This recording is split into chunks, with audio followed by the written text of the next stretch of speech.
If there's one marinade that should get an award for how simple yet delicious it tastes, it should go to kebab. Combine ground up saffron, sugar, and hot water to make the saffron water, then slice up the chicken thighs into strips like this. Marinate the chicken in a little bit of saffron water for about 15 minutes, then go in with lemon juice, yogurt, olive oil, black pepper, salt, turmeric, sliced onions, minced garlic, and a little bit of saffron powder. Pop this in the fridge for at least 3 to 4 hours so the chicken has time to absorb the color and flavor. Cook these on the grill for that added smokiness, and don't forget to brush with a saffron lemon butter sauce. I made a super simple sumac aioli to go with this, along with some crispy tahdig and a Shirazi style salad. I feel like this is only complete with some grilled veggies on the side. Top it off with some more sumac, a little more of that saffron lemon butter, and it's ready to enjoy.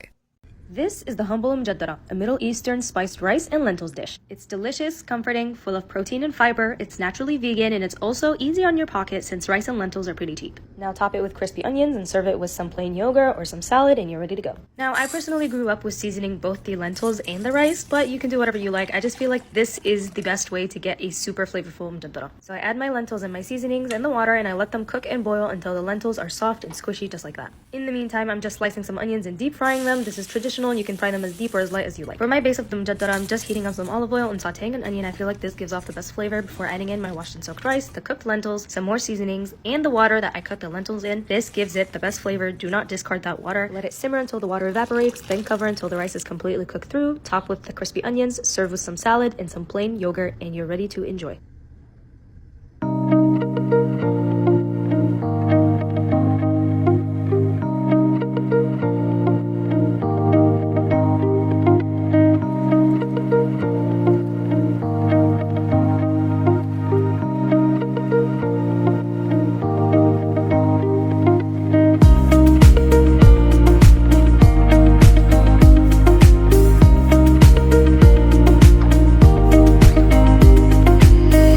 Show you how to make the best cheese pies or cheese fatayr. They're honestly so good, so cheesy and creamy. They stay soft and moist after a few days, and best of all, I made them using my 10-minute dough recipe, so it's really easy and quick to put together.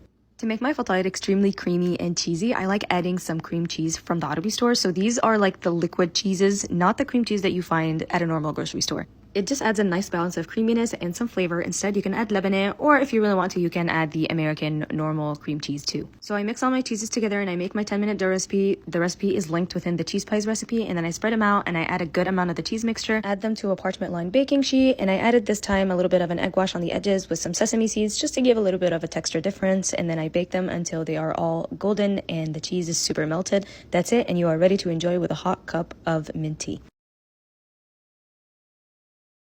This is kofta bil bandura, which is a Middle Eastern spiced ground beef, potato, and tomato sauce bake. You may also know this as kefta or kifta, depending on where in the Levant you're from. This is how I prefer to make my kofta. I like heavily spicing the ground beef and adding a lot of flavorful components like some onions, tomato, some garlic, and some parsley, along with a whole lot of spices, and I like shaping them into meatballs so my kids feel more encouraged to eat them, but usually you shape them into like finger-like shapes, and then you add them with some fried potatoes. This time I added raw just to keep it a little bit healthier, and I'm making a special tomato sauce to go on top. My favorite way to get a good tomato sauce is to mix tomato sauce, water, tomato paste, some pomegranate molasses, dried mint, and a few different spices, and then you pour it right on top and you bake until the beef is fully cooked and tender. Keep in mind, if you add raw potatoes, this might take a little bit longer. Enjoy.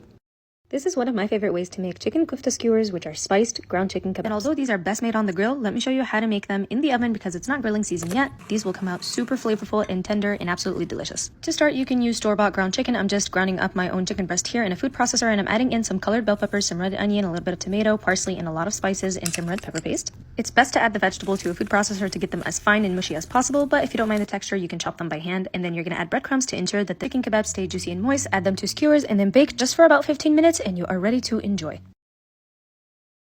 This is delicious and flavorful Egyptian eggplant moussaka, also known as msa'at batinjan. It features layers of soft and tender eggplant smothered in a flavorful beef and tomato sauce. To start, you gotta use the big eggplant and cut it into rounds. You can also peel it, but I just prefer to keep the skin on, and you're gonna salt them and let them sit to draw out any moisture before patting them dry and then brushing them with olive oil and baking them until they're almost all the way cooked through. If you don't want to bake the eggplants in the oven, you can also fry them, but while they're cooking, you want to start on the beef and tomato sauce. You start off by sauteing an onion in some olive oil until a little bit golden and translucent, then you add the garlic and the chopped bell pepper. And once those are softened, you add the ground beef, a bunch of spices, and you cook that until brown before adding in some fresh tomatoes, tomato paste, and tomato sauce, and you let it simmer until you get a beautiful thick sauce just like this. Brush your baking dish with a little bit of olive oil and add a single layer of the cooked eggplant and a little bit of the beef tomato sauce. Here I'm adding some sliced green bell peppers. Some people like tomatoes or potatoes, but I'm adding a layer of eggplant on top and then some more tomato beef sauce and adding some sliced tomatoes and baking until it's ready. That's it, and enjoy.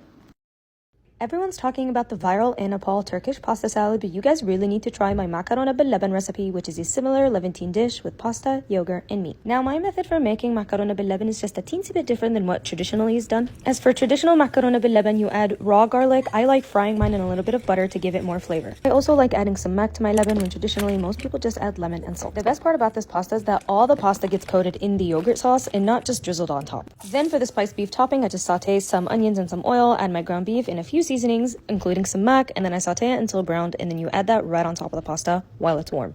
Just layer the yogurt pasta, some spiced meat, some toasted nuts, some parsley, and you are ready to enjoy.